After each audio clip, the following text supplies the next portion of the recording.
Welcome to future vision study centre Salem. UG dead பட்டதாரி ஆசிரியர் நியமன தேர்வு தமிழ் பாடத்திட்டம் இயல் 10 தலைப்பு கணினி தமிழ் பகுதி 1. கடந்த வகுப்பிலே நாம் இதழியல் பற்றிய தகவல்களை கண்டிருந்தோம். இன்றைய வகுப்பில் கணினி எனக்கூடிய அந்த கம்ப்யூட்டர் பற்றிய செய்திகளை இன்றைய வகுப்பிலே நாம் காண இருக்கிறோம். இன்றைய வகுப்பில் நாம் காண இருக்கக்கூடிய தலைப்புகளாக கம்ப்யூட்டர் பற்றிய வரலாறு, டிஜிட்டல் கம்ப்யூட்டர் எனக்கூடிய அந்த கம்ப்யூட்டர் என்பது இயங்கும் முறை, ஸ்டோரேஜ் டிவைஸ் எனக்கூடிய சேமிப்பகம் பற்றிய தகவல்கள், கம்ப்யூட்டர் உபயோகிப்பாளர்கள் அறிய வேண்டிய பாகங்கள் பற்றிய தகவல்கள், மதர்போர்டு மற்றும் மைக்ரோ ப்ராசஸர் இவற்றை பற்றிய தகவல்கள், சிடி டிரைவ், கம்ப்யூட்டர் மானிட்டர்கள், பிரிண்டர்கள், லேப்டாப், ஸ்கேனர், டிஜிட்டல் கேமரா இவற்றை பற்றிய அறிமுக வகுப்பாக கம்ப்யூட்டர் கற்றுக்கொள்ளுங்கள் என்ற தலைப்பிலே மா ஆண்டோ பீட்டர் அவருடைய நூலிலிருந்து முக்கியமான கருத்துகள் இந்த வகுப்பிலே இடம்பெற காணலாம்.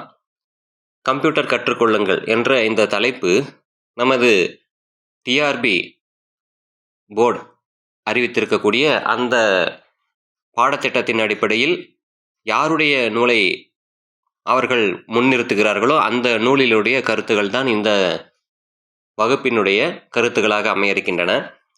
கம்ப்யூட்டர் கற்றுக்கொள்ளுங்கள் மா ஆண்டோ பீட்டர் அவர்கள். ஆண்டோ பீட்டர் இவர் யார் என்றால், தமிழில் முதலில் இணைய இதழை அறிமுகப்படுத்தியவர்.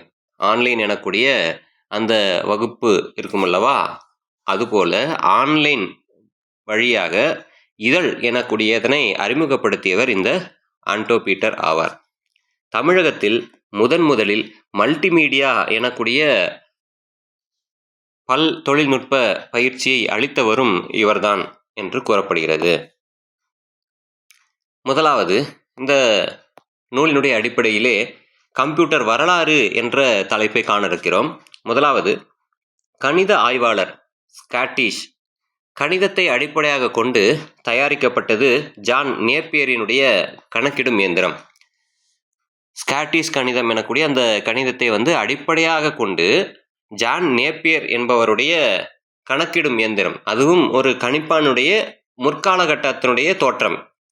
அந்த ஜான் நேப்பியனுடைய கணக்கிடும் இயந்திரம் என்பது ஆரம்ப காலத்தினுடைய வடிவமாக இருந்தது.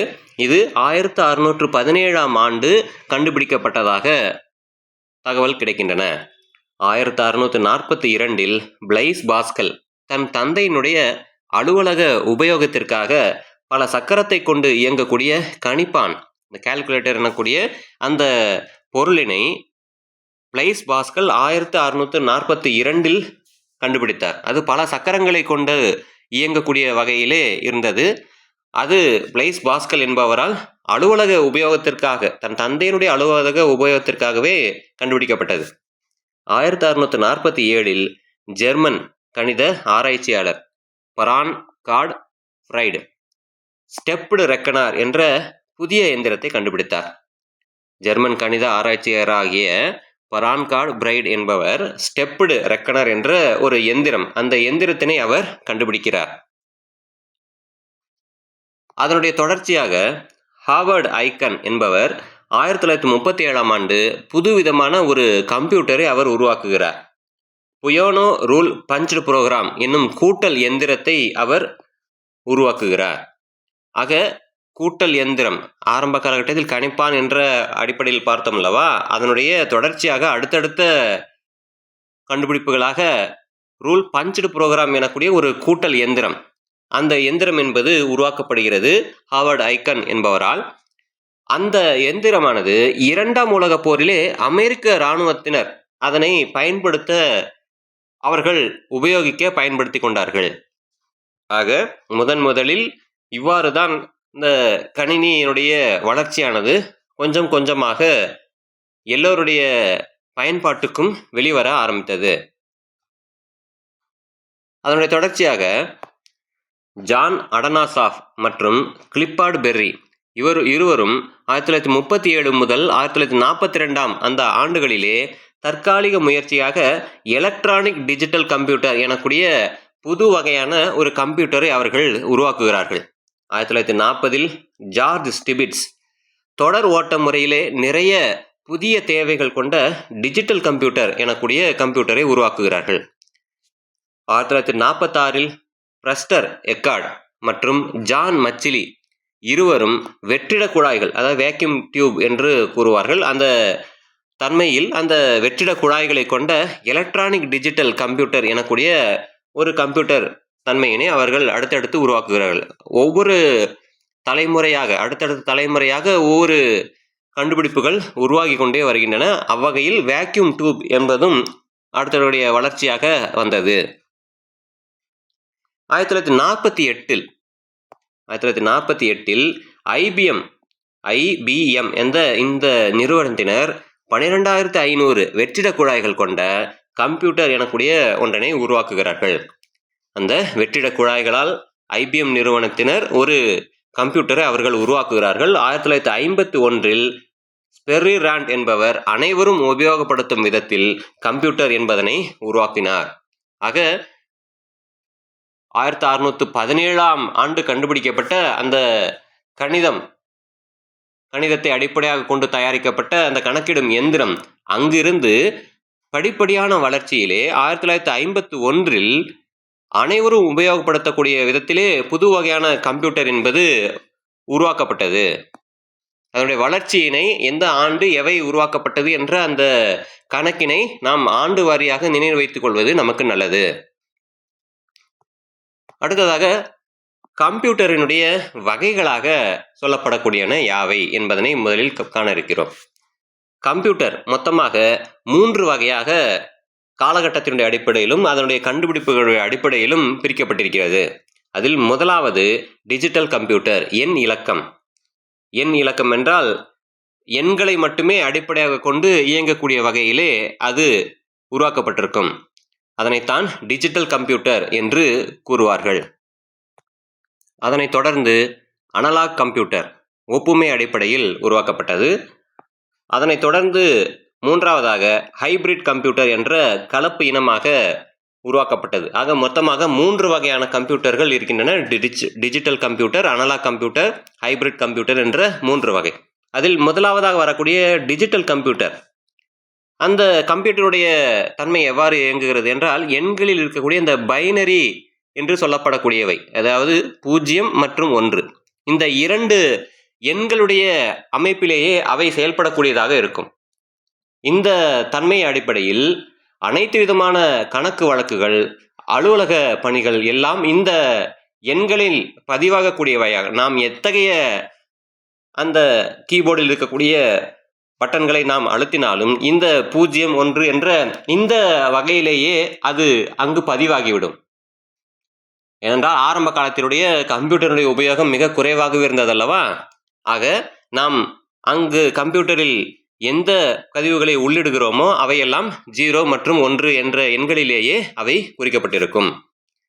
அடுத்ததாக வரக்கூடிய அனலாக் கம்ப்யூட்டர், இதில் எண்கள் எலக்ட்ரிக்கல் சிக்னல் இவற்றை கொண்டு இயங்குவதாக கண்டுபிடிக்கப்பட்டது. இந்த வகையான கம்ப்யூட்டர்கள் அனைத்து விதமான கணக்குகளையும் சமமாகவும் வேகமாகவும் போடும் திறன் கொண்டவையாக இருந்தன. அனலாக் கம்ப்யூட்டருடைய தன்மையும் டிஜிட்டல் கம்ப்யூட்டருடைய தன்மையும் இணைந்து அமையப்பட்டவையே அடுத்த வகையான ஹைபிரிட் கம்ப்யூட்டர்கள் எனப்படுபவை. இவை சாதனங்கள் தேவைப்படும் இடங்களில் அனலாக் சிக்னலை டிஜிட்டலாகவும் டிஜிட்டல் சிக்னலை அனலாக் எனக்கூடிய அந்த தன்மையிலும் மாற்றக்கூடிய தன்மை இவற்றில் இருந்தது. சில சிறப்பான பணிகளுக்கு மட்டுமே இவை பயன்படுத்தக்கூடியதாக மாறின. ஆக டிஜிட்டல் 0 மற்றும் 1 என்ற பைனரி எண்களை கொண்டு இருந்தது. அனலாக் என்பது அந்த எண்களை எலக்ட்ரிக்கல் சிக்னலாக மாற்றக்கூடியதாக இருந்தது. அதனுடைய அடுத்த கட்ட வளர்ச்சியான ஹைபிரிட் என்பவை அனலாக் மற்றும் டிஜிட்டல் இந்த இரண்டினுடைய தன்மையும் சேர்ந்து உருவாக்கப்பட்ட ஹைபிரிட் எனக்கூடிய கலப்பினமாக அது உருவானது. அடுத்ததாக அந்த டிஜிட்டல் கம்ப்யூட்டர் என்பவையும் மொத்தம் 2 வகையாக உருவாக்கப்பட்டன. அதில் ஒன்று அடிப்படை உபயோகங்களை கொண்டு இயங்குவது, 2 விசேஷ அடிப்படையை கொண்டு இயங்குவதாக உருவாக்கப்பட்டன. இந்த 2 டிஜிட்டல் கம்ப்யூட்டருடைய வகைகள் எவ்வளவு என்பதும் கவனிக்கத்தக்கது. முதல் தலைமுறை கம்ப்யூட்டர் 1946ஆம் ஆண்டு உருவாக்கப்பட்டது. ஆக முதல் தலைமுறை கம்ப்யூட்டர் என்பது எந்த ஆண்டு உருவாக்கப்பட்டது என்றால் 1946ஆம் ஆண்டு. ஜே.பி. எக்ஹார்ட், ஜான் மாக்லி இருவரும் சேர்ந்து இனியாக் என்ற அந்த கம்ப்யூட்டரை அவர்கள் உருவாக்கினார்கள். ஆக முதல் தலைமுறை கம்ப்யூட்டர் என்பது எது, அது எந்த ஆண்டு உருவாக்கப்பட்டது என்பது கவனிக்கத்தக்கதாக இருக்கிறது. ஏனென்றால் 1946ஆம் ஆண்டு இனியாக் என்ற அந்த கம்ப்யூட்டர். இனியாக் எனக்கூடிய இது முதல் மின்னணு கம்ப்யூட்டராக கருதப்படுகிறது. அதனைத் தொடர்ந்து 1953ஆம் ஆண்டு IBM 701 என்ற கம்ப்யூட்டரானது முதலில் விற்பனைக்கு வந்தது. கம்ப்யூட்டர் நிபுணர்களான ஜான் பர்டின், பிராட்டின், வில்லியம் லாக்ஸி ஆகிய மூவரும் சேர்ந்து 1948ஆம் ஆண்டு பெல் ஆய்வுக்கூடத்திலே டிரான்சிஸ்டர்களை உருவாக்குகிறார்கள். டிரான்சிஸ்டர் மூலம் பிளிப் பிளாப் அமைத்து பைனரி முறையில் சிறிய அளவில் கம்ப்யூட்டர்கள் வடிவமைக்கப்பட்டன. இது 1958, 1965 இந்த காலகட்டத்திலே இவ்வாறு அவை உருவாக்கப்பட்டன. இந்த கம்ப்யூட்டர்கள் சிறிய அளவிலும் மின்னல் வேக செயல்திறனுடன் இருந்தன. இந்த கம்ப்யூட்டர்கள் குறைந்த விலையிலே அதிக தொழில்நுட்பத்துடன் விற்பனையும் செய்யப்பட்டன என்பது கவனிக்கத்தக்கது. அதன் தொடர்ச்சியாக 1965 முதல் 1975 இந்த காலகட்டங்களிலே டிரான்சிஸ்டர்களை ஒருங்கிணைத்து உருவாக்கப்பட்ட ஐசிகளை கொண்டு கம்ப்யூட்டர்கள் உருவாக்கப்பட்டன. ஐசி எனக்கூடிய இன்டகிரேட்டட் சிப்ஸ் என்று கூறுவார்கள். அந்த சிப்ஸ்களை கொண்டு கம்ப்யூட்டர்கள் உருவாக்கப்பட்டன. இது 1965 முதல் 1975 இந்த காலகட்டத்திலே டிரான்சிஸ்டர்களை ஒருங்கிணைத்து உருவாக்கப்பட்டவை அந்த கம்ப்யூட்டர்களாக இருந்தன. அடுத்தது 1975 முதல் 1990 இந்த ஆண்டு காலகட்டங்களிலே சிலிக்கான் சிப்புகளுக்கு பதிலாக, இந்த ஐசி எனக்கூடிய இந்த சிப்புகளுக்கு பதிலாக LSI மற்றும் VSSI எனப்படும் பன்மடங்கு ஒருங்கிணைந்த மின் சுற்றுகளை பயன்படுத்தி இந்த காலகட்டத்தில் கம்ப்யூட்டர்கள் தயாரிக்கப்பட்டன. இந்த காலகட்டத்தில்தான் மைக்ரோ ப்ராசஸர் டெக்னாலஜி என்பது அறிமுகப்படுத்தப்பட்டது. கம்ப்யூட்டர்கள் பல மடங்கு நினைவுத்திறனுடன் செயல்படும் வாய்ப்பை பெறுவதாக மாறின.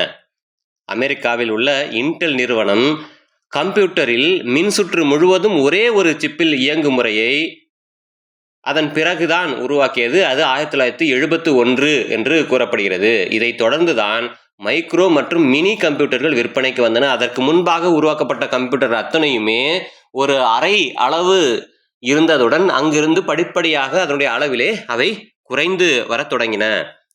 1992களில் கணக்கியல்களை வேகமாக அளவிடும் பென்டியம் சிப்புகள் என்பவை தயாரிக்கப்பட்டன. பென்டியம் சிப்புகள், இதன் மூலம் கம்ப்யூட்டருடைய செயல் வேகம் முன்பை விட பல மடங்கு அதிகரித்ததாக கூறப்படுகிறது. டிஜிட்டல் கம்ப்யூட்டர்கள் இயங்கக்கூடிய முறை எவ்வாறு என்று பார்த்தோம்னால், டிஜிட்டல் கம்ப்யூட்டர் செயல்படும் போது கீழ்கண்ட வேலைகளை அவை செய்கிறது.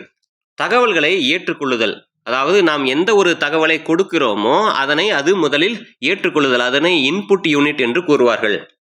அடுத்தது மெமரியில் நினைவகப்படுத்துதல், நாம் கொடுக்கக்கூடிய அந்த தகவல்களை அவை அங்கேயே சேமித்து வைத்தல், அது மெமரி யூனிட். கணக்கீடு செய்தல், நாம் ஒரு கணக்கினை கொடுத்தோம் என்றால் அது அதற்கு ஏற்றாற்போல அந்த கணக்கிற்கான பதில்களை உருவாக்குதல், அது கணக்கீடு செய்தல் என்று கூறப்படுகிறது. தீர்வு எடுத்தல், முடிவுகளை வெளியே கொடுத்தல் என்று இந்த 5 வகையான வேலைகளை டிஜிட்டல் கம்ப்யூட்டர் என்பது அழகாக செய்வதை நாம் உணரலாம். இன்புட் யூனிட், அந்த இன்புட் யூனிட்டிலே கொடுக்கப்படும் தகவல்களை எலக்ட்ரிக்கல் சிக்னலாக மாற்றப்பட்டு கம்ப்யூட்டரை அவை சென்றடையும். ஒரு கம்ப்யூட்டருடைய இதயம் போன்றது மெமரி. ஆக ஒரு கம்ப்யூட்டருடைய இதயம் போன்றது எது என்ற கேள்விக்கான பதில் மெமரி, அதாவது நினைவகம் என்பதனை கவனித்துக் கொள்ள வேண்டும். ஒரு கம்ப்யூட்டருடைய செயல்திறன் என்பது அந்த கம்ப்யூட்டருடைய மெமரியினுடைய அளவை பொறுத்ததாகவே இருக்கிறது. ரேம், இதன் விரிவாக்கமாக ரேண்டம் ஆக்சஸ் மெமரி, அதாவது அந்த வார்த்தையினுடைய விரிவாக்கம் அதனையும் நாம் படித்துக் கொள்ள வேண்டும். ரேம் என்பதனுடைய விரிவாக்கம் ரேண்டம் ஆக்சஸ் மெமரி. அந்த ரேம் மெமரியினுடைய அளவு கூடுதலாக இருந்தால் கம்ப்யூட்டருடைய செயல்படும் வேகம் அதிகமாக இருக்கும். ரேம் மெமரி நிலையற்றது, கம்ப்யூட்டர் அணைத்தவுடன் அது அழிந்துவிடும். அடுத்ததாக ரோம் எனக்கூடிய அந்த பகுதி. ரோம் என்பது ரீட் ஒன்லி மெமரி என்று கூறப்படும். இவ்வகையான மெமரிகள் படிக்கவும் நிலையான வேலைகளை செய்திடவும் மட்டுமே பயன்படும். அரித்மேட்டிக் யூனிட்டினுடைய கோப்புகள் அக்குமுலேட்டர் என்று அழைக்கப்படுகிறது. கோப்புகள் என்றால் ஃபைல், அதாவது அரித்மேட்டிக் யூனிட்டுடைய அந்த பகுதியினுடைய அந்த ஃபைலை எல்லாத்தையுமே அக்குமுலேட்டர் என்று கூறுவார்கள். புரோகிராம் சம்பந்தப்பட்ட மொழிகளாக, அதாவது புரோகிராம் சம்பந்தப்பட்ட மொழிகள் அவை Fortran, alcohol, Gopal, pascal, lisp மற்றும் பல மொழிகள் இந்த புரோகிராம் மொழிகளாக உருவாக்கப்பட்டிருக்கின்றன. அதாவது கணினிக்கு கட்டளைகளை நாம் பிறப்பிக்க பயன்படுத்தப்படுகின்ற அந்த மொழிகளையே புரோகிராம் மொழிகள் என்று கூறுவார்கள். ஏனென்றால் கணினிக்கு நேரடியாக மனித மொழிகள் என்பவை புரியாது. அதற்கு 0 மற்றும் 1 அந்த எண்கள் மட்டுமே புரியும். நாம் சொல்லும் வேலையை கணினி செய்வதற்கு நமக்கும் கணினிக்கும் இடையில் ஒரு பாலமாக இந்த மொழிகள் செயல்படுவதனை நாம் தெரிந்து கொள்கிறோம். டிஜிட்டல் கம்ப்யூட்டருடைய துல்லியத்தை போன்று வேறு எந்த ஒரு சாதனமும் துல்லியமாக தகவல்களை கொடுக்க முடியாது. அடுத்து ஸ்டோரேஜ் டிவைஸ் எனக்கூடிய பகுதி. கம்ப்யூட்டர் நாம் சேமிக்கும் ஃபைல்கள் முதலில் ஹார்ட் டிஸ்க் எனக்கூடிய பகுதியிலே அவை சேமிக்கப்படுகின்றன. இதன் கொள்ளளவில் 20 ஜிபியிலிருந்து அதிகபட்சம் பல 100 ஜிபிக்கள் வரை அவை சேமிக்கலாம். ஃப்ளாப்பி எனக்கூடிய ஒரு சேமிப்பகம், இது ஒரு எக்ஸ்டர்னல் ஸ்டோரேஜ் டிவைஸ் என்று அழைக்கப்படுகிறது. அது சிறிய அளவில் ஒரு கைக்கு அடக்கமான ஒரு பகுதியிலே அவை பயன்படுத்தி கொள்ளலாம். அதனை நாம் ஃப்ளாப்பி என்று கூறுவார்கள். சிறிய அளவிலான ஒரு சதுர வடிவத்தில் அது இருப்பதனை நாம் தெரிந்து கொள்கிறோம். இதனுடைய சேமிப்பகத்தில் 144 MB அளவுக்கு மட்டுமே தகவல்களை சேமிக்க முடியும். 144 MB அளவுதான் ஃப்ளாப்பி அளவு. அது எக்ஸ்டர்னல் ஸ்டோரேஜ் என்று அழைக்கப்படும். எக்ஸ்டர்னல் ஸ்டோரேஜ் என்றால் அதாவது ஒரு கம்ப்யூட்டருடைய உள்பகுதியில் நினைவகமாக இருப்பது ஒன்று, நாம் வெளியிலிருந்து பயன்படுத்தக்கூடிய இந்த பென்டிரைவ் போன்ற பொருள் போன்றுதான் இந்த ஃப்ளாப்பி என்பதும் பயன்பாட்டில் இருக்கிறது. அடுத்தது அந்த ஃப்ளாப்பிக்கு அடுத்த நிலையான ஜிப் ஃப்ளாப்பி எனக்கூடிய இதுவும் ஒரு எக்ஸ்டர்னல் ஸ்டோரேஜ் டிவைஸ் என்றுதான் கூறப்படுகிறது. இதனுடைய அளவாக 100 MB முதல் அதிகபட்சமாக 250 MB அளவில் மட்டுமே நாம் தகவல்களை நாம் அங்கு சேமித்துக் கொள்ள முடியும்.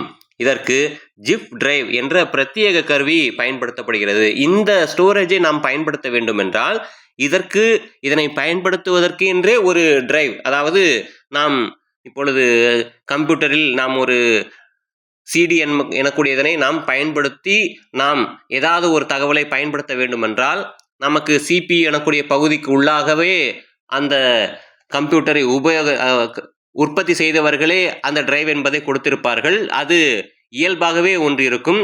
ஒரு சில அடுத்தடுத்த தலைமுறைகளில் அவை பயன்படுத்தப்படாமல் தனியாகவே ஒரு டிரைவ் எனக்கூடியதனை பயன்படுத்தி நாம் அந்த சிடி போன்றவற்றை பயன்படுத்துவோம். அது போன்றுதான் இங்கு ஜிப் ஃப்ளாப்பி எனக்கூடிய இதனை பயன்படுத்துவதற்கும் தனியாகவே ஒரு பிரத்யேக கருவி என்பது ஜிப் டிரைவ் என்பதனையாக பயன்படுத்தப்பட இருக்கிறது.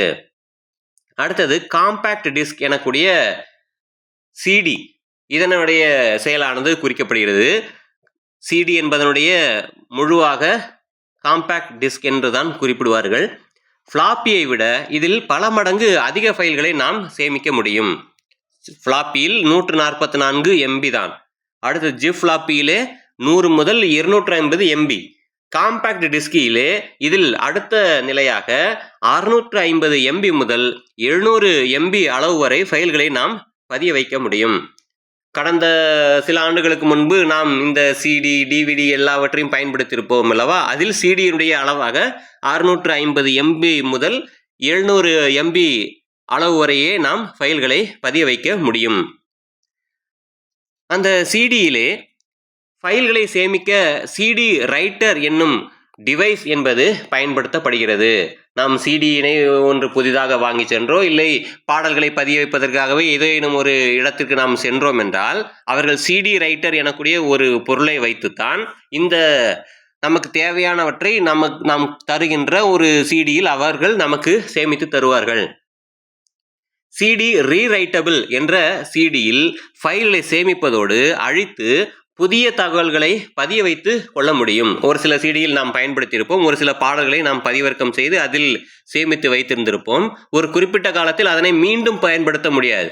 ஆனால் இந்த சிடி ரீரைட்டபிள் எனக்கூடிய ஒன்று உண்டு. அதிலே நாம் என்ன செய்து கொள்ளலாம் என்றால், அந்த ஏற்கனவே இருக்கக்கூடியவற்றை அந்த ஃபைல்களை அந்த கோப்புகளை எல்லாம் நாம் அழித்து புதிதாக மீண்டும் ஒன்றினை தகவல்களை பதிவும் வைத்துக் கொள்ளலாம்.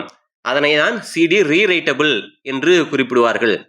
ஃபைல்களை படிக்க மட்டுமே செய்யும் டிவைஸ் சிடி ரீடர் என்று அழைக்கப்படுகிறது. இதனுடைய அடுத்த கட்டமாக வெறுமனே ஃபைல்களை படிக்க மட்டுமே, இப்பொழுது ஒரு சில கல்வி நிறுவனங்களில் தரக்கூடிய ஒரு சில அந்த சிடி அவைகள் எவ்வாறு இருக்கும் என்றால், அவர்கள் ஏற்கனவே பதிவு செய்திருப்பார்கள். அதனை நாம் எந்த வகையில் நாம் தொந்தரவும் செய்ய முடியாது, அதனை அழிக்கவும் முடியாது, ஒன்றும் செய்ய முடியாது அல்லவா? அதனையெல்லாம் இங்கு சிடி ரீடர் என்று மட்டுமே குறிப்பிடுவார்கள். அவை அந்த ஏற்கனவே இருக்கக்கூடியதனை நாம் படிக்க மட்டுமே அவை உதவி செய்யக்கூடியவனாக வந்து சேரும்.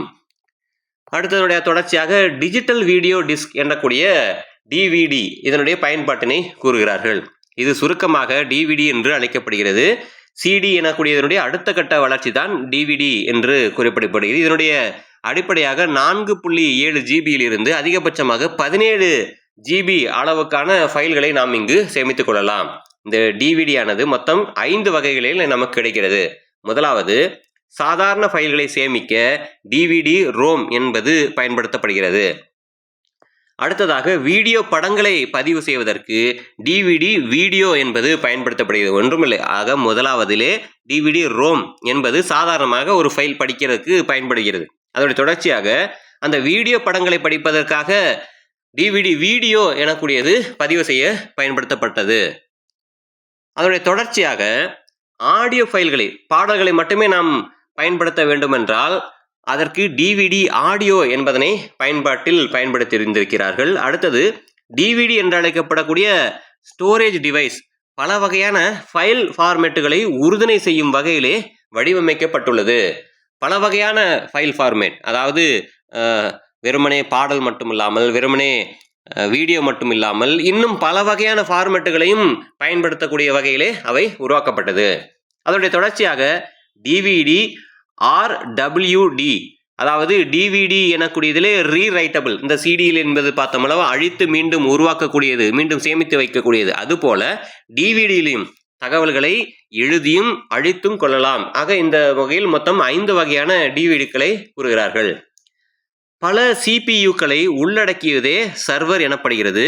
100க்கும் மேற்பட்ட கம்ப்யூட்டர்களை இணைக்கும் பாலமாக சர்வர் என்பது உள்ளது. சிபியு என்பது பழைய காலத்திலே இருக்கக்கூடிய அந்த டெஸ்க்டாப் கம்ப்யூட்டர்களிலே கீழே இருக்கக்கூடிய ஒரு பெரும் கருப்பு பெட்டி மாதிரி இருக்கும் அல்லவா, அதனைத்தான் சிபியு என்று கூறுவார்கள். அந்த சிபியுக்கள் பல சிபியுக்களை ஒன்றாக இணைத்து அதனுடைய பயன்பாடுகளை பயன்படுத்துவதற்காக உருவாக்கப்பட்டவையே சர்வர் என்று கூறப்படுகிறது.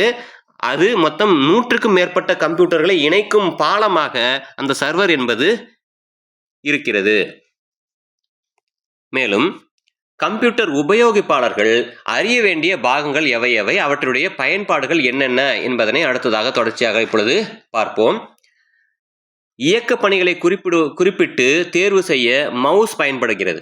கம்ப்யூட்டரிலே பயன்படுத்தக்கூடிய அந்த மவுஸ், அதனுடைய பயன்பாடு என்னென்ன, அதை எவ்வாறெல்லாம் நாம் பயன்படுத்தி கொண்டிருக்கிறோம் என்பதெல்லாம் பார்ப்போம். அம்புக்குறியினுடைய பெயர், அந்த ஒரு மவுஸை நாம் பிடித்து வலது கையால் பிடித்து அதனை அங்கிங்கும் நகர்த்துவதற்கு அங்கு ஒரு அம்புக்குறி என்பது அந்த டெஸ்க்டாப்பிலே மானிட்டரிலே தெரியும் அல்லவா, அதற்கான பெயர் என்பது, அந்த அம்புக்குறிக்கு மவுஸ் பாயிண்ட் என்று பெயர் வைத்திருக்கிறார்கள். பாயிண்டரை ஒரு குறிப்பிட்ட ஃபைல் மேல் வைத்து இடப்பக்க பட்டனை அழுத்துவது கிளிக் எனப்படும். இதனை லெஃப்ட் கிளிக் என்பர். அந்த மவுஸ் என்பதில் நாம் மேலே கையை வைத்து கொண்டோம் என்றால் ஆள்காட்டி விரலும் நடுவிரலும் ஒவ்வொரு இடத்திலே தொடுவதாக இருக்கும். அதில் ஆள்காட்டி விரல் என்பது இடப்பக்கம் என்பதும் நடுவிரல் என்பது வலப்பக்கம் என்பதும் பார்த்தால், அந்த குறிப்பிட்ட ஒரு ஃபைல் மேல் வைத்து அந்த இடப்பக்க பட்டனாக ஆள்காட்டி விரலை நாம் அழுத்தினோம் என்றால் அது கிளிக் செய்ததாக அர்த்தம். அதனை லெஃப்ட் கிளிக் என்று கூறுவார்கள். புரோகிராம்களையும் ஃபைல்களையும் திறப்பதற்கு 2 முறை உடனுக்குடன் மவுஸை கிளிக் செய்ய வேண்டும். இதனை டபுள் கிளிக் என்று கூறுவார்கள். ஏதேனும் ஒரு ஃபைலை நாம் தேர்ந்தெடுத்து கிளிக் என்பதனை செலுத்துவோம். அவ்வாறு அந்த ஃபைல்களை நாம் ஓப்பன் செய்வதற்கு டபுள் கிளிக் எனக்கூடியதனை நாம் ஒரு இடத்தில் வைத்து அதனை 2 முறை அழுத்த வேண்டும். ஒரு ஃபைலை தேர்வு செய்து மவுஸை அழுத்திக் கொண்டே நகர்த்தும் முறையை டிராக் என்பர். ஏதேனும் ஒரு ஃபைலை அந்த ஃபைல் மேல் நாம் அதனை தொட்டு அந்த ஃபைலோடு சேர்த்து இழுத்து வேறு இடத்துக்கு நாம் தள்ளி நகர்த்த வேண்டும் என்றால் அதனை டிராக் என்று கூறுவார்கள். அதன் மூலமாக ஒரு ஃபைல் என்பதை நாம் தொட்டுக்கொண்டே ஒரு இடத்திலிருந்து இன்னொரு இடத்துக்கு கொண்டு போய் நகர்த்த முடியும். அடுத்ததாக கீபோர்டு என்பதனை பற்றி கூறுகிறார்கள். கீபோர்டு என்பது 101 விசைகள் அல்லது 108 விசைகளுடன் தயாரிக்கப்படுகின்றன. இப்பொழுது நாம் பார்க்கக்கூடிய டெஸ்க்டாப் எனக்கூடிய பகுதிக்கு முன்னாடி இருக்கக்கூடிய இந்த கீபோர்டு தட்டச்சு கருவியாக இருக்கக்கூடியது அல்லவா, அதிலே மொத்தம் 101 விசைகளோ அல்லது 108 விசைகளுடனோ அவைகள் தயாரிக்கப்படுகின்றன. கிராபிக்ஸ், ஒளி அமைப்பு, வீடியோ டைட்டிலிங் ஆகியவற்றை கூட்டாக பயன்படுத்திடும் சாதனமாக மல்டிமீடியா கிட் என்பது கூறப்படுகிறது. ஆக கீபோர்டுக்கு அடுத்ததாக கிராபிக்ஸ், ஒளி அதாவது ஓசை மற்றும் வெளிச்சம் இந்த இரண்டையுமே வீடியோ டைட்டிலிங் ஆகியவற்றை ஒரே நேரத்தில் பயன்படுத்தக்கூடிய சாதனமாக மல்டிமீடியா கிட் என்பது இருக்கிறது. கம்ப்யூட்டர் திரையில் மினுமினுக்கும் கிராபிக்ஸ்களின் வண்ணத்திறன் இந்த ஏஜிபி கார்டினுடைய படைப்பு ஆகும். இவை கம்ப்யூட்டர் மானிட்டருக்கும் மதர் போர்டிற்கும் பாலமாக உள்ளன. இந்த ஏஜிபி அந்த கார்டுகளிலும் மெமரி சிப்புகள் எனக்கூடிய அந்த சேமிப்பு செயலை செய்யக்கூடிய சிப்புகள் எல்லாம் இருக்கின்றன. இந்த மெமரி சிப்புகளுடைய அளவை நாம் அதிகரிக்க அதனுடைய செயல்படும் வேகம் என்பதும் அதிகரிக்கிறது, அதனுடைய வண்ணத்திறன் என்பதும் அதிகரிக்கக்கூடியதாக கூறப்படுகிறது. கம்ப்யூட்டரிலே உள்ளீடு செய்யப்பட்ட 144 MBக்கு உட்பட்ட அந்த ஃபைல்களை பதிவு செய்து பிற இடத்திற்கு எடுத்து செல்ல ஃப்ளாப்பி டிரைவ் எனக்கூடிய அந்த டிரைவ் தேவை. முன்பு பார்த்தோம் அல்லவா, அந்த ஃப்ளாப்பி டிஸ்க் என்பது உண்டு. அதனை நாம் பயன்படுத்துவதற்கு நமக்கு ஃப்ளாப்பி டிரைவ் என்பது தேவை. PTA என்பது பர்சனல் டிஜிட்டல் அசிஸ்டன்ட் என்பது ஆகும். தனி மனிதருடைய அன்றாட பணிகளை குறிக்கவும் செயலாற்றிடவும் இந்த கருவியானது பயன்படுத்தப்பட்டிருக்கிறது. ஜாய்ஸ்டிக் என்பது கம்ப்யூட்டர் உள்ளீட்டு கருவியாகவும் பயன்படுத்தப்பட்டது. கிராபிக்ஸ் மற்றும் கேட்-கேம் வரைகலை மையங்களிலும் பெரும்பாலும் பயன்படுத்துவது லைட் பென் என்பது ஆகும். இதில் ஜாய்ஸ்டிக் எனக்கூடிய இந்த கம்ப்யூட்டருடைய உள்ளீட்டு கருவி என்பது கார் அல்லது பஸ்ஸில் இருக்கக்கூடிய அந்த கியருடைய தோற்றத்தை போலவே அந்த கருவி என்பதும் தோற்றமளிக்கக்கூடியதாக இருக்கும். அந்த ஜாய்ஸ்டிக்கை உள்ளங்கையால் பிடித்து எந்த திசை நோக்கி நாம் வேண்டுமானால் நாம் திருப்பலாம். எந்த திசைக்கு நாம் அதனை திருப்பினாலும் அதனுடைய கட்டுப்பாட்டு வசதிகளால் பலராலும் அது விரும்பப்பட்டதாகவும் கேம்ஸ் பிரியர்கள் பெரும்பாலும் ஜாய்ஸ்டிக்கையே பயன்படுத்துவதாகவும் கூறுவார்கள். அடுத்ததாக அந்த கிராபிக்ஸ் மற்றும் கேட்-கேம் வரைகலை மையங்களில் பயன்படுத்தக்கூடிய இந்த லைட் பென் என்பது மவுசால் வரைய வேண்டிய பணிகள் பலருக்கும் கடினமாக இருக்கும். பேனா போன்ற தோற்றமளிக்கக்கூடிய இந்த கருவியை கொண்டு வேண்டிய படத்தை நாம் வரைந்து கொள்ளலாம். ஒரு குறிப்பிட்ட நுணுக்கமான புள்ளியை சுலபமாக வேகமாக வரைந்திட லைட் பென்கள் என்பவை பயன்படுத்தப்படுகின்றன. மவுஸினுடைய அடிப்பகுதி, மவுஸ் எனக்கூடியதனுடைய அடிப்பகுதியில் உள்ள பந்துக்கு டிராக்கர் பால் என்று கூறுவார்கள். டிராக்கர் பால் இந்த உள்ளீட்டு கருவியை கேனிங்ஸ்டன் மைக்ரோவேர் நிறுவனம் ஆப்பிள் மெக்கின்டோஸ் கணினிகளுக்காக முதலிலே பயன்படுத்தியது. கீபோர்டினுடைய ஒரு பகுதியாக உள்ளது டச் பேட் என்பதாகும். இது பெரும்பாலும் லேப்டாப் கணினிகளிலேயே இருக்கும். கீபோர்டினுடைய ஒரு பகுதியாகவே டச் பேட் என்பது, அதாவது நாம் லேப்டாப்பிலே இப்பொழுது நாம் பயன்படுத்தக்கூடிய மவுஸ் என்னுடைய பயன்பாடு எவ்வாறோ அதே போல லேப்டாப்பிலும் நாம் டச் பேட் என்னக்கூடியதனை நாம் பயன்படுத்துவோம். பென்சிலுடைய மறுமுனை போன்று 1/4 சென்டிமீட்டர் விட்டத்தில் ரப்பரால் ஆன கருவியே பாயிண்டிங் டிஸ்க் என்பது ஆகும். இதை IBM நிறுவனம் தங்களுடைய திங்க்பேட் லேப்டாப்களில் அறிமுகப்படுத்தியது. ஆக இதனை கேட்பதற்கு வாய்ப்பு இருக்கிறது. ஏனென்றால் பாயிண்டிங் ஸ்டிக் இதனை உருவாக்கிய நிறுவனம் எது, அது முதலில் எதில் பயன்படுத்தப்பட்டது என்பது. பாயிண்டிங் ஸ்டிக் என்பது IBM நிறுவனம் அதனுடைய திங்க்பேட் லேப்டாப்புகளில் தான் அதனை முதலாக அறிமுகப்படுத்தியது. MICR இதன் விரிவாக்கம் மேக்னெட்டிக் இங்க் கேரக்டர் ரெகக்னிஷன். காகிதத்திலே NTCL அச்சடித்து படிக்கும் முறையே MICR என்பது ஆகும். காகிதத்திலே காந்த மையினால் அச்சடித்து படிக்கும் முறையையே MICR என்று கூறுவார்கள். பொதுவாக அனைத்து வங்கியினுடைய காசோலை, அதாவது செக்கு, அவற்றிலும் MICR எழுத்துகள் இருப்பதனை நாம் காணலாம். வங்கி எண், காசோலை எண், கணக்கு எண் போன்றவற்றை காசோலைகளிலும் MICR ஆக இருப்பதனை நாம் காணலாம். அடுத்தது 10 இலக்க எண்ணினுடைய அடிப்படையில் நடுநிலைப்படுத்தப்பட்டு விலை மற்றும் தயாரிப்பு எண்ணை கண்டுபிடிக்கும் முறையே பார்கோடு முறை என்பதாகும். ஆப்டிக்கல் ரீடர் மூலமாக படித்து எலக்ட்ரானிக் பல்ஸாக நாம் அதனை மாற்றிக்கொள்ளலாம். துணிக்கடைகளில், ஃபேன்சி ஸ்டோர்ஸ், மளிகை கடைகள் மற்றும் புத்தக கடைகளிலே பார்கோடிங் இயந்திர முறையானது சாதாரணமாக இருக்கிறது. லேபிள்களில் 10 இலக்க எண்களை ஆப்டிக்கல் ரீடர் மூலமாக படித்து நாம் எலக்ட்ரானிக் பல்ஸாக மாற்றி அதனை நாம் பயன்படுத்திக் கொள்கிறோம். மதர்போர்டு மற்றும் மைக்ரோ ப்ராசஸர் என்பதனை பற்றி காண்போம். பயனாளரையும் கம்ப்யூட்டரையும் இணைக்கும் முதுகெலும்பு போல செயல்படுவதே மதர்போர்டு என்பதாகும். மதர்போர்டு மெயின் போர்டு போன்று இருப்பதாக கூறப்படுகிறது. ஏனென்றால் அந்த அளவு முக்கியமான அத்தனை விஷயங்களும், இப்பொழுது அந்த ஒரு டெஸ்க்டாப் கம்ப்யூட்டரிலே CPU என்பது ஒன்று உண்டென்றால் அதற்கு உள்ளாக இருக்கக்கூடிய அந்த போர்டு என்பதனைத்தான் மதர் போர்டு என்று கூறுவார்கள். அதுதான் மெயின் போர்டு என்றும் பயன்படுத்தப்படுகிறது.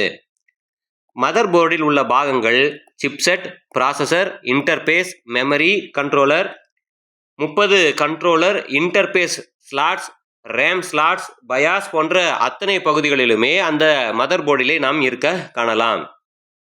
அந்த மதர் போர்டினுடைய மைய பகுதியிலே உள்ளதுதான் சிப்செட் என்று கூறப்படும். மதர் போர்டில் முக்கிய பங்கு வகிப்பதாக பயாஸ் என்பதற்கு பேசிக் இன்புட் அவுட்புட் சிஸ்டம் என்று கூறுவார்கள்.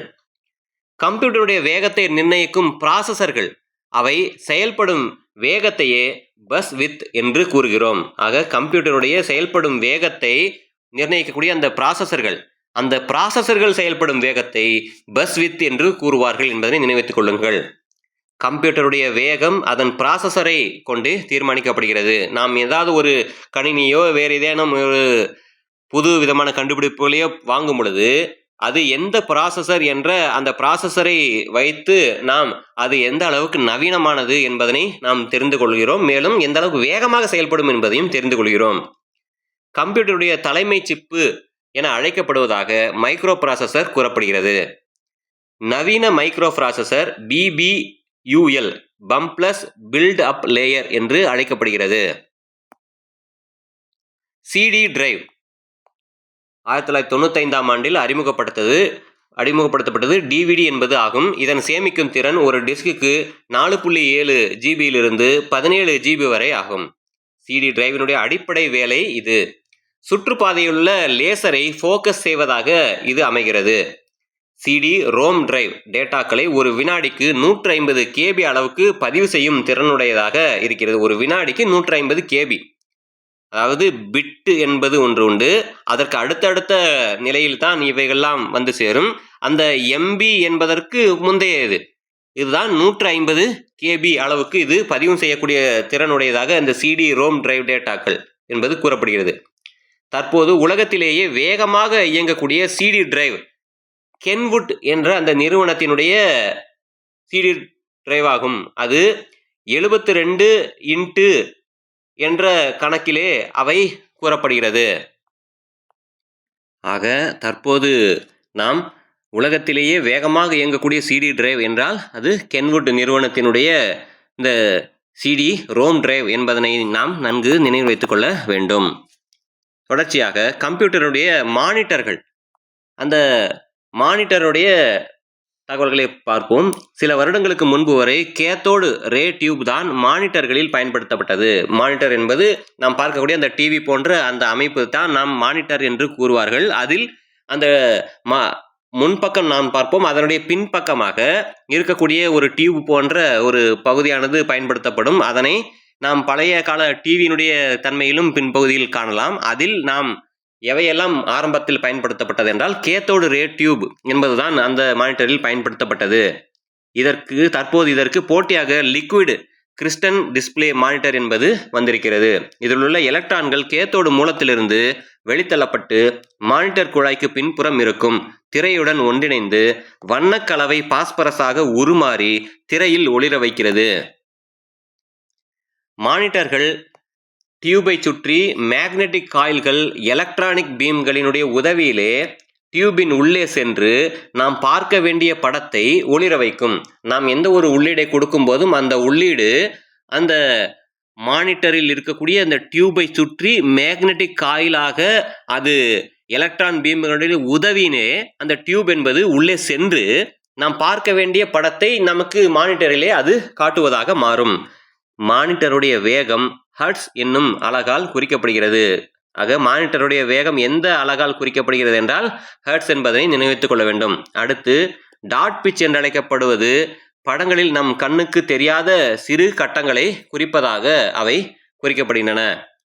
அடுத்ததாக பிரிண்டர் எனக்கூடியவற்றை பார்ப்போம். டாட் மேட்ரிக்ஸ் புள்ளி அச்சுப்பொறி ஒவ்வொரு எழுத்தாக அச்சடிக்கும் திறனுடையதாக டாட் மேட்ரிக்ஸ் என்பது இருக்கும்.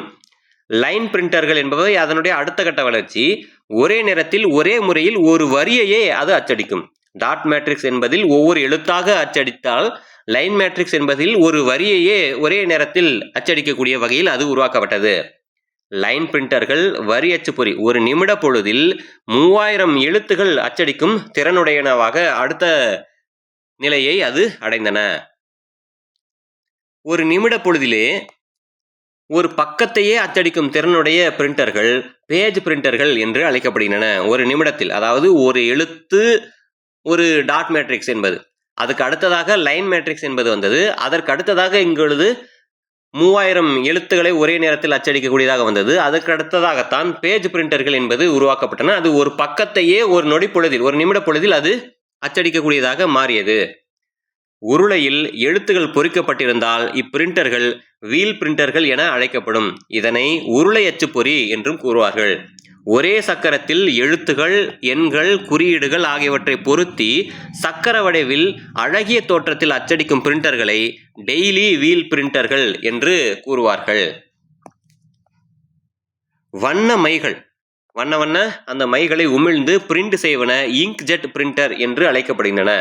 லேசர் ஒளிக்கதிர்களுடன் பிளாஸ்டிக் கார்பன்கள் உதவியுடன் மிக அழகாக பிரிண்ட் செய்யும் பக்க அளவு பிரிண்டர்களே லேசர் பிரிண்டர்களாக கூறப்படுகின்றன.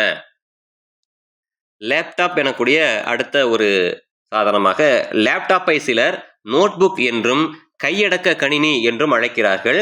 லேப்டாப்பில் பயன்படுத்த வரும் பேட்டரிகள் மொத்தம் 3 வகையாக உள்ளன. ஒன்று லித்தியம் அயன் என்பதும் நிக்கல் காட்மியம் என்பதும் NiMH என்றும் இந்த 3 வகையான பேட்டரிகள் லேப்டாப்பில் பயன்படுத்தப்படுகின்றன. அதில் லித்தியம் அயன் பேட்டரிகளே தற்போதைய தொழில்நுட்பத்தில் இருக்கக்கூடிய பேட்டரிகளாக இருக்கின்றன. அடுத்து ஸ்கேனர் என்பதனை பற்றி கூறுகிறார்கள். பிரிண்டிங் துறையில் புகைப்படங்கள், எழுத்துக்கள் போன்றவற்றை ஸ்கேன் செய்ய ஸ்கேனர்கள் அதிகமாக பயன்படுத்தப்படுகின்றன. எவ்வகையான கம்ப்யூட்டர்களிலிருந்தும் தகவல்களை ஸ்கேன் செய்து அனுப்பும் வசதி என்பது C-pen என்னும் ஸ்கேனர் ஆகும். எழுத்துகளின் மேல் இப்பேனாவை இழைத்து மேலாக அப்படியே தடவி சென்றால் தகவல்கள் அனைத்தும் ஸ்கேன் செய்யப்பட்டு மெமரியில் அது பதிந்து விடுகிறது. ஏற்கனவே தகவல்களை OCR ஒளி வழி எழுத்துரு அறிதல் ஆப்டிக்கல் கேரக்டர் ரெக்கக்னிஷன் என்ற அந்த வகையிலே சாஃப்ட்வேர் மூலம் கம்ப்யூட்டரில் தொடர்பு ஏற்படுத்தி படித்து கொள்ள முடிகிறது. ஆக இந்த எழுத்துகளின் மேல் இந்த பேனாவை நாம் அவ்வாறு மேலாக தடவி சென்றால் அது அதிலேயே பதிந்துவிடும். பிறகு அந்த தகவல்களை நாம் என்ன செய்து கொள்ளலாம்? சாஃப்ட்வேர் மூலம் கம்ப்யூட்டரில் தொடர்பு ஏற்படுத்தி நாம் அதனை படித்து கொள்ள முடியும். விண்டோ ஸ்கேனரில் குறைந்தபட்சம் 72 dpi அதிகபட்சமாக 9600 dpi வரை போட்டோ ரெசல்யூஷனை கொடுத்து கொள்ள முடியும். ஆம்னிபேஜ் என்ற மையத்தின் தொகுப்பே OCR என்பதாகும். OCR என்பதன் விரிவாக்கம் ஆப்டிக்கல் கேரக்டர் ரெக்கக்னைசர் என்பது. பொன்மொழி என்ற OCR சாஃப்ட்வேர் தமிழிலே தற்போது வெளியிடப்பட்டுள்ளது. தமிழ் புத்தகங்களை 95% இந்த OCR மென்பொருள் நொடி பொழுதில் டெஸ்க் ஃபைலாக மாற்றி அது விடுகிறது. இந்த சாஃப்ட்வேரிலே பல வகையான தமிழ் எழுத்துருக்கள் இருப்பதால் நமக்கு தேவைப்படும் போது எழுத்துருவை தேர்வு செய்து பயன்படுத்திக் கொள்ள முடிகிறது. இந்த மென்பொருள் டெஸ்க்ட் ஃபைலாக மாற்றிவிடுகிறது. இந்தியன் இன்ஸ்டிடியூட் ஆஃப் சயின்ஸ் என்ற நிறுவனம் இந்தியாவினுடைய அனைத்து மொழிகளுக்குமான OCR ஆராய்ச்சி பணிகளை செய்து வருகிறது. ஆக இந்திய மொழிகளுக்கான OCR ஆராய்ச்சி பணிகளை செய்து வரக்கூடிய நிறுவனம் எது என்றால் அது இந்தியன் இன்ஸ்டிடியூட் ஆஃப் சயின்ஸ் என்பது ஆகும். இந்த நிறுவனம் இருக்கக்கூடிய இடம் எது தெரியுமா? பெங்களூருவில் இது அமைந்திருக்க நாம் காணலாம். டிஜிட்டல் கேமரா புகைப்படங்களை கம்ப்யூட்டர் ஃபைல்களாக மாற்றி வண்ணங்களை மாற்ற போட்டோஷாப் என்ற மென்பொருள் பயன்படுத்தப்படுகிறது. புரோட்டான்கள் என்ற ஒளித்துகள்கள் எலக்ட்ரான்கள் என்ற எதிர்மின் துகள்களாக மாற்றி அமைக்கப்படுகின்றன. சிடியில் பதிவாகக்கூடிய ஒளியின் அடர்த்தியை மட்டுமே உணர்ந்து கொள்ளும் ஒளியை அறிந்த பின் கேமராவில் உள்ள இமேஜ் சென்சாரில் உள்ள ஆஸ்டானேட் பிஸ்டன் மூலமாக ஒளிகள் நீலம், பச்சை, சிவப்பு ஆகிய 3 அடிப்படை வண்ணங்களாக பிரிக்கப்படுகின்றன. அனலாக் அலைகள் டிஜிட்டல் அலைகளாக மாற்றப்படுகின்றன. இந்த பைனரி வடிவமே கம்ப்யூட்டர் ஃபைலாக நமக்கும் பயன்படுகிறது. ஆக இதுவரையில் பார்த்த இந்த பகுதியின் அடிப்படையிலே ஒரு சில பயிற்சி வினாக்கள். 12500 வெற்றிட குழாய்கள் கொண்ட கம்ப்யூட்டரை உருவாக்கியவர்கள் யார்? 12500 வெற்றிட குழாய்களை கொண்ட ஒரு கம்ப்யூட்டரை உருவாக்கியவர்கள் யார்? சரியான பதில் IBM நிறுவனம். IBM 701 என்ற கம்ப்யூட்டர் விற்பனைக்கு வந்த ஆண்டு எது? IBM 701 என்ற கம்ப்யூட்டர் விற்பனைக்கு வந்த ஆண்டு எது? சரியான பதில் 1953. ஜிப் ஃப்ளாப்பி என்பதனுடைய சேமிக்கும் அளவு எவ்வளவு? ஜிப் ஃப்ளாப்பி எனக்கூடிய அதிலே சேமிக்கக்கூடிய அளவு எவ்வளவு? சரியான பதில் 100 முதல் 250 MB. மவுசினுடைய அடிப்பகுதியில் உள்ள அந்த பந்து போன்ற அமைப்பு அதனுடைய பெயர் என்ன? மவுஸ் என்பது உண்டு, அதனுடைய அடிப்பகுதியில் உள்ள பந்து போன்ற அந்த அமைப்பு அதனுடைய பெயர் என்ன?